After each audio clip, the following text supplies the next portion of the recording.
My name is Polo. I'm 52 years old. And 6 months ago, I was standing on a rooftop in Buenos Aires overlooking the lights of a city built on ambition and elegance. When my phone rang, it was my wife Lucia. Her voice, once soft and warm, now held something sharp, almost clinical. She said, "I'm leaving you. I've transferred the inheritance house to my name. I'm moving forward with someone who sees me." I stood still, the kind of stillness where your mind doesn't panic, it listens. She believed she was informing me of a fact, but she didn't know something important. For weeks I'd been watching, quietly. And while she was preparing to erase me from everything we'd built, I had already taken steps to make sure she couldn't. This is the story of how I lost a marriage but kept my dignity. How I was betrayed but not broken. And how sometimes the calmest man in the room is also the one holding every card. If this resonates with you, leave a comment, hit like, and subscribe. Because the truth is, what happened to me is happening to someone else right now. Lucia and I met in our late 20s, back when the only thing we had was time and the naive belief that love could weather anything. She was working at an art gallery in Santiago, Chile, curating exhibitions with a fierce eye for detail and an elegance that caught me off guard the first time I saw her. I was in the early stages of launching my own logistics company. Nothing glamorous, just long hours, shaky spreadsheets, and a dream. I couldn't quite explain to anyone but her. She said she admired my discipline. I admired her warmth. We didn't just fall in love, we built something together. 2 years in, my father passed, leaving behind a beautiful colonial home in Valparaiso. It sat high on the hill with chipped turquoise shutters, creaky floors, and a sea breeze that carried childhood memories in through every window. It wasn't just a house, it was my inheritance, my family's history. At the time, Lucia suggested we renovate it. We can turn it into a home office, a retreat, a legacy, she said. And I believed her. So we did.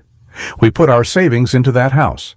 I took out a business loan to expand operations in Lima and Bogotá, and she managed the renovations like a general contractor with a flair for antiques. Every tile we chose, every curtain we hung, it all felt like part of a shared dream. We held dinner parties there. She painted on the weekends. I signed my first international contract in the sunroom that overlooked the harbor.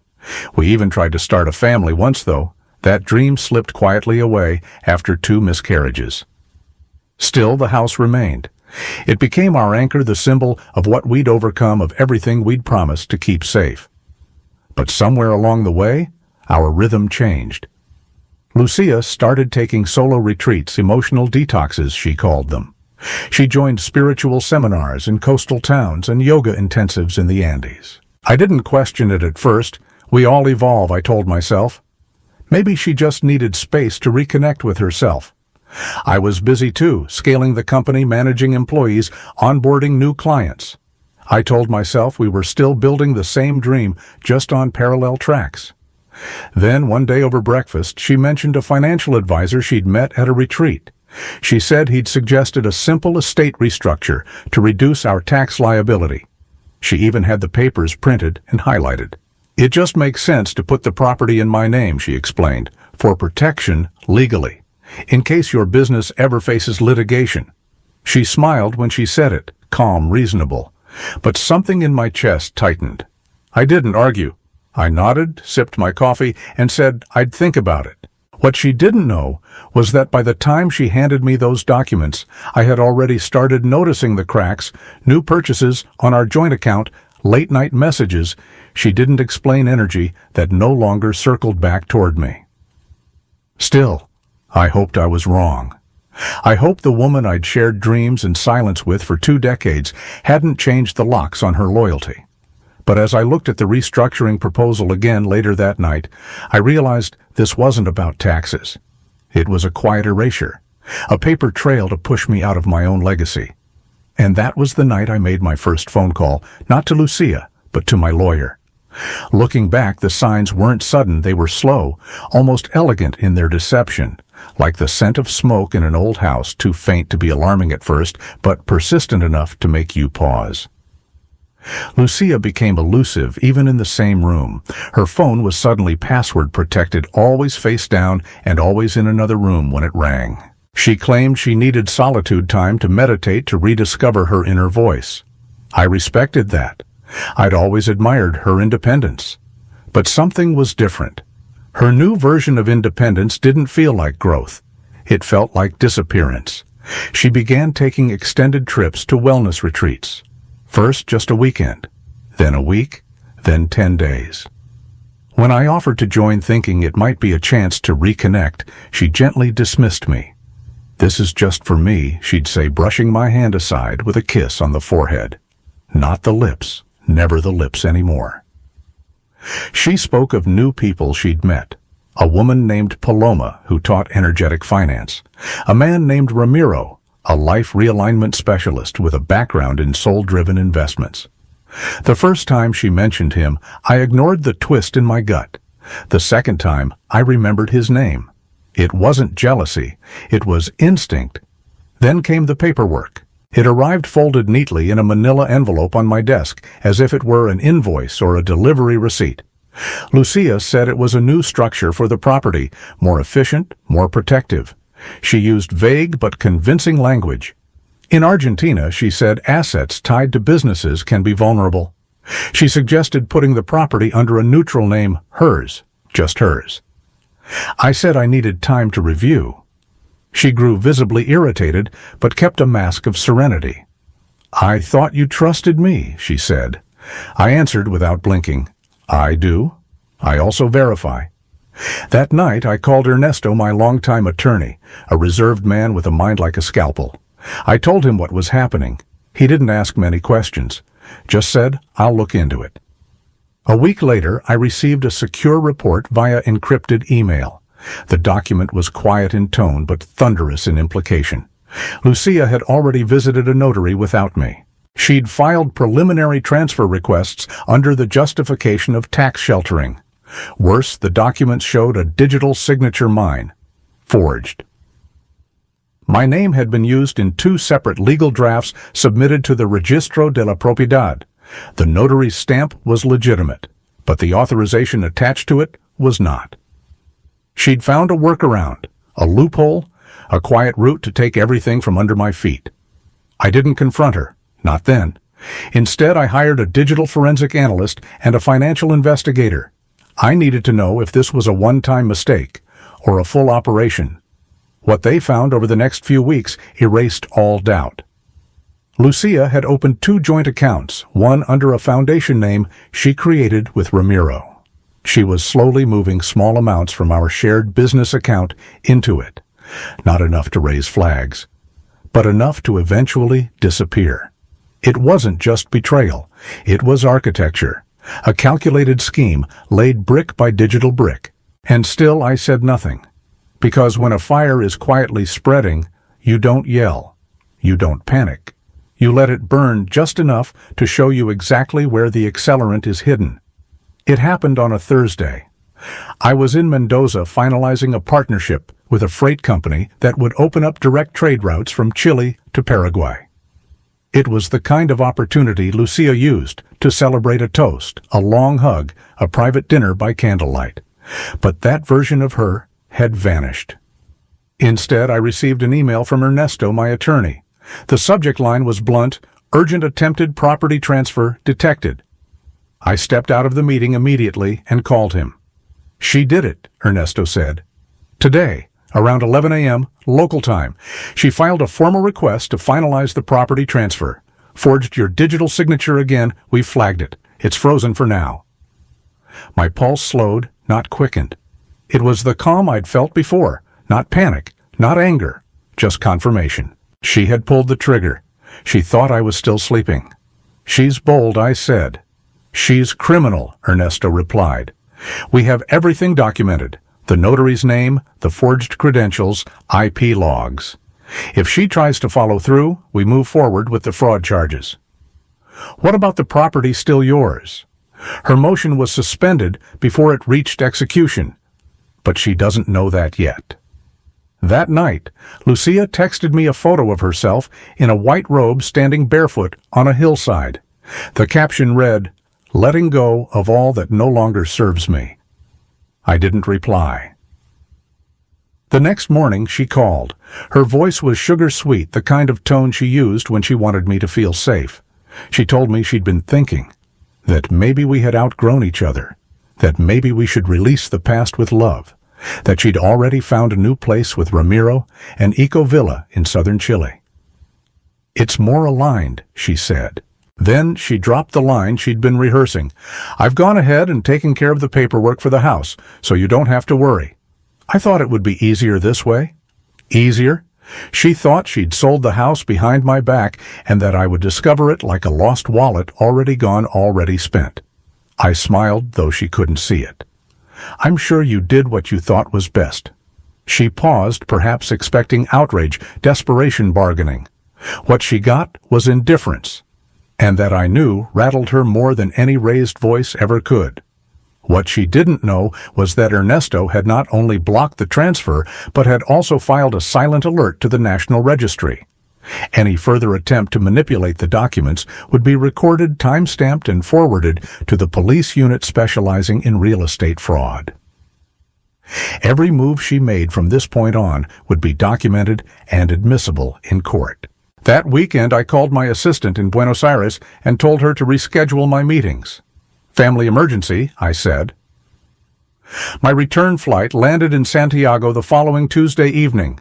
I didn't go home immediately. Instead, I spent the night at a hotel downtown, reviewing everything with Ernesto in person. The report was thick. Ramiro's name appeared more than once in multiple transactions, linked to other women, all under the same spiritual pretense. Emotional detox, alignment, legacy shifts. He was a con artist dressed in linen and sandalwood oil. Lucia hadn't just betrayed me. She had been manipulated as well. But that didn't absolve her. She had taken each step with full awareness. She had orchestrated a fraud while I was away, building the very future she now wanted to claim as hers. Before we ended our meeting, Ernesto handed me a small envelope. Inside were 3 documents: the freeze notice, a certified letter of fraud filing, and a preliminary injunction against the sale of any jointly owned property pending legal review. "If she tries anything else," he said, "you'll have the law before she has time to light the next match." I didn't go home that night. I went to bed early, slept without dreams, and woke up before the sun. My driver picked me up at 6. By 6:45, I was parked outside my own house, watching a man I'd never met carry a box of books out my front door. Ramiro? She had already moved him in. That was her mistake, because this time I wasn't walking into a home. I was walking into a trap that had already failed. I sat in the car for a few quiet minutes watching them. Ramiro wore flowing white pants, no shoes, and the smug, easy posture of a man who believed he'd won something. He carried a box of vintage cookbooks, ones I had gifted Lucia for her 40th birthday, out the front door like they were his. Inside, I could see more movement, Lucia sorting through drawers in the dining room, wearing my old university sweatshirt, her hair in a messy bun the way she used to wear it on Sundays. The air outside was cool, but I felt nothing. No anger, no grief, only precision. At 7:03 a.m., I stepped out of the car and walked up the stone path. I didn't knock, I didn't hesitate. I used the same keys I'd carried for years because the locks hadn't changed. That told me one thing clearly: she didn't expect me to be home. Not yet. Lucia turned when she heard the door close behind me. For a split second, her face blanked. Not fear, exactly more like a mental stutter, the brain trying to rewrite its expectations in real time. "You're early," she said, eyes flicking toward the stairs. "Your flight was next week. Got bumped up," I said, setting my bag on the entry table. Ramiro appeared behind her a moment later, still holding the cookbook box, looking momentarily unsure whether to introduce himself or vanish into a wall. "Hi there," he said, extending a hand. "You must be Polo. I've heard a lot about you." I looked at his hand, then at him, then at Lucia. "I'm sure you have." Lucia tried to keep her voice steady. "We've already begun organizing the place. I've boxed up your study and we're working through the basement. I thought it might be easier this way." She gestured toward the dining table.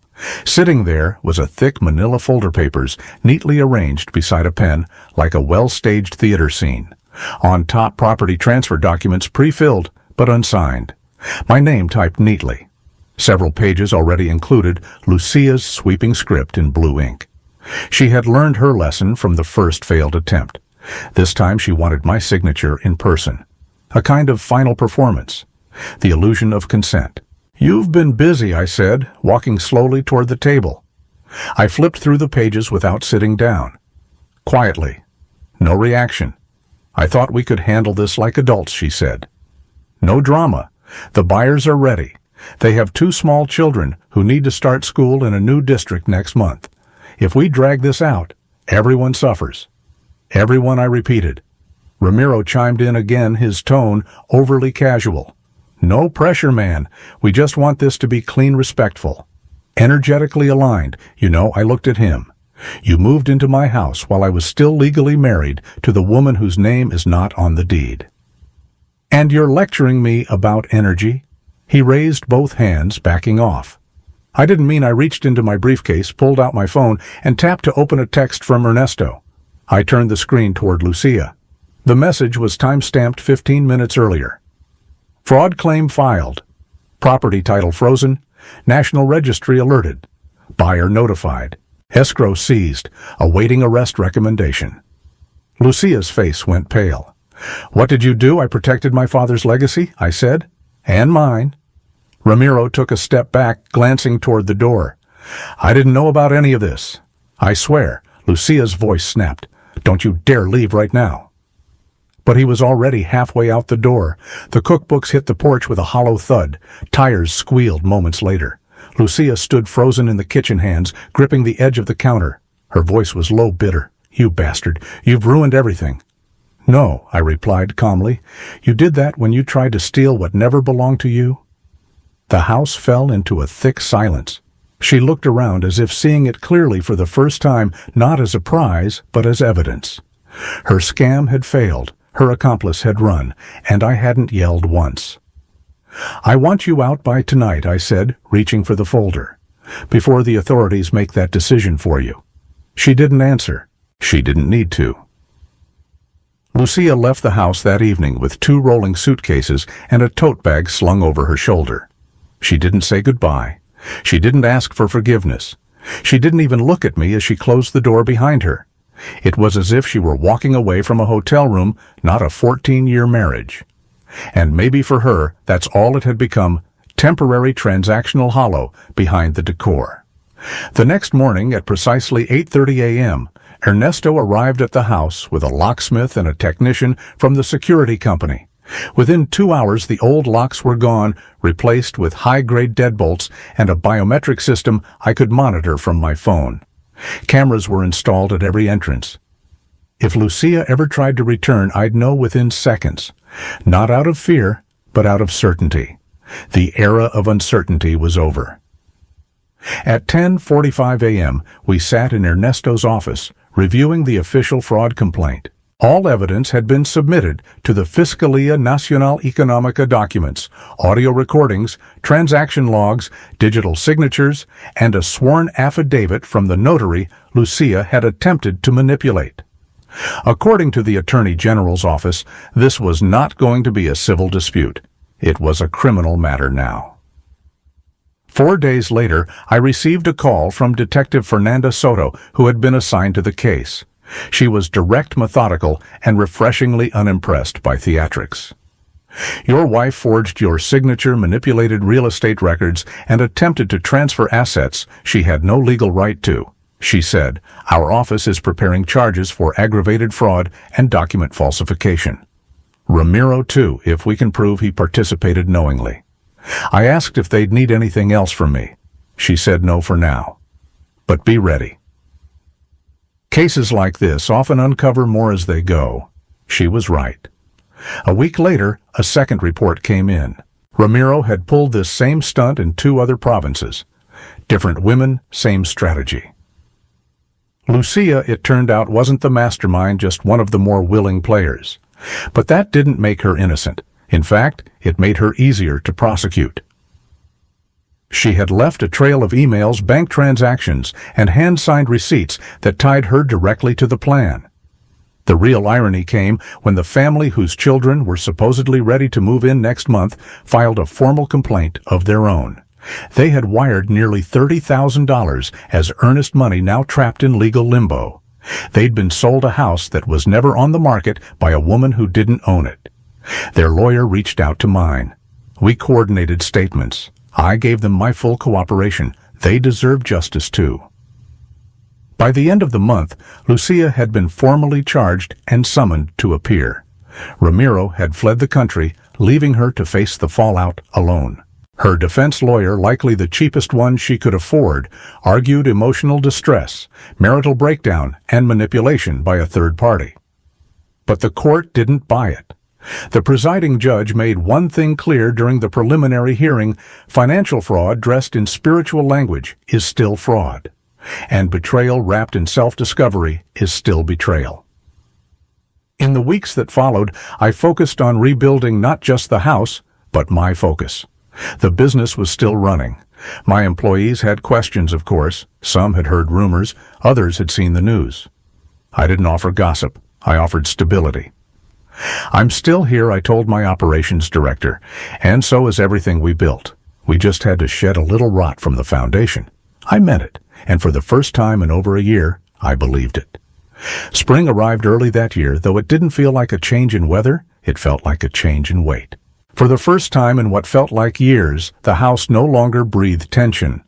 No footsteps behind me, no silent resentment simmering beneath weekend breakfasts.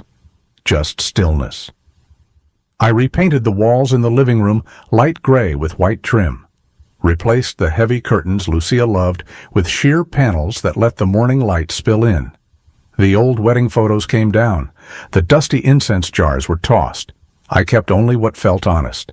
The wood grain table my father built. The painting I bought on a whim during our first year of profit. What surprised me most wasn't how easy it was to remove her things. It was how little of her was actually here. For years, I thought the house was ours. But now, standing in it alone, I realized it had always been mine. I had built this life. I had carried the weight. She had simply lived in the comfort it offered until it no longer served her. I didn't feel bitter. I felt aware. Lucia's trial was scheduled for mid-May. Her defense strategy was unraveling. With Ramiro gone, she had no one to blame. The court had already rejected her request for a suspended sentence, and the prosecution was seeking 18 months for document fraud and attempted wire fraud. One morning, just after sunrise, I stepped into the garden behind the house and began turning over the soil. Not metaphorically, literally. I wanted a small patch for vegetables, something simple and grounding. My father had taught me to plant tomatoes when I was a boy. As I dug, I realized how long it had been since my hands had touched the earth for something other than paperwork or strategy. And that's when it hit me. Freedom isn't a feeling, it's an action. It's what you do when you no longer have to explain yourself, protect yourself, or apologize for protecting what's yours. In the months that followed, I began mentoring younger business owners who had gone through messy separations, mostly men in their 40s and 50s, blindsided by partners who had quietly siphoned their trust while smiling across the dinner table. I didn't offer legal advice. I offered perspective. I told them, don't let dignity make you silent. Don't confuse stillness with weakness. And never assume that the person beside you wants what you want just because they say they do. One of them asked me if I'd ever trust again. I told him trust isn't about blind faith. It's about pattern recognition. You don't give it, you watch for who earns it. By the end of summer, I was dating someone new. Elena, an architect I met through a mutual contact from one of the trade conferences in Rosario. She had her own firm, her own schedule, her own sense of purpose. Our conversations weren't built on trying to fix each other. They were built on mutual curiosity and quiet understanding. She once asked me why I didn't talk much about my past marriage. Because it taught me what I needed to learn, I said, but it doesn't deserve to take up any more space. As the year turned, I stood again on the back deck with a coffee in hand, watching the sun rise over the rooftops of Valparaiso. The same city where I'd once feared I was losing everything. But I hadn't lost. I'd survived. And in that survival, I'd found something Lucia never understood. You don't need revenge to be free. You just need truth and the strength to stand in it alone if necessary. Betrayal doesn't always arrive with shouting, slammed doors, or dramatic endings. Sometimes it comes dressed in calm voices, spiritual language, and logical explanations just like Lucia's. That's what makes it so dangerous. It hides behind phrases like, "Trust me," or "It's just paperwork," or "I'm doing this for us." But underneath the surface there are patterns, shifts in behavior, evasions, disguises, and often a plan already in motion. What happened to Polo is unfortunately not rare. Financial abuse within relationships, especially long-term marriages, is more common than most people realize. According to legal experts, the use of forged signatures, manipulated titles, and covert asset transfers is one of the fastest-growing forms of domestic fraud in Latin America and beyond. And it often goes undetected until it's too late. But this story is more than a cautionary tale. It's a roadmap. It shows that quiet preparation, emotional clarity, and legal foresight can turn betrayal into something else, a boundary. A line drawn firmly in the sand between destruction and self-respect.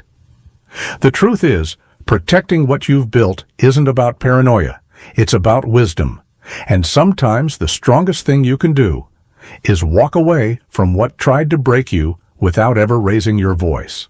As a legal advisor who has worked with dozens of men facing similar betrayals, I can tell you this Polo's calm wasn't weakness.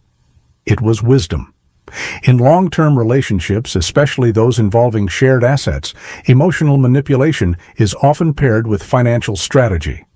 And when love turns into leverage, the consequences go far beyond heartbreak. They affect homes, businesses, legacies. What saved Polo wasn't just luck. It was attention to detail, a willingness to verify before trusting, the quiet courage to document instead of argue. Men are often taught to stay silent to avoid conflict, to work harder and hope things fix themselves. But in truth, silence without awareness is not strength, it's surrender. If you've ever felt that something was wrong but couldn't quite name it, trust that instinct. Track patterns protect what you've built, and remember, loyalty is seen in action, not promises. Because sometimes justice doesn't come with loud courtroom drama. Sometimes it arrives quietly through well-timed paperwork, clear boundaries, and the decision to never let betrayal define you.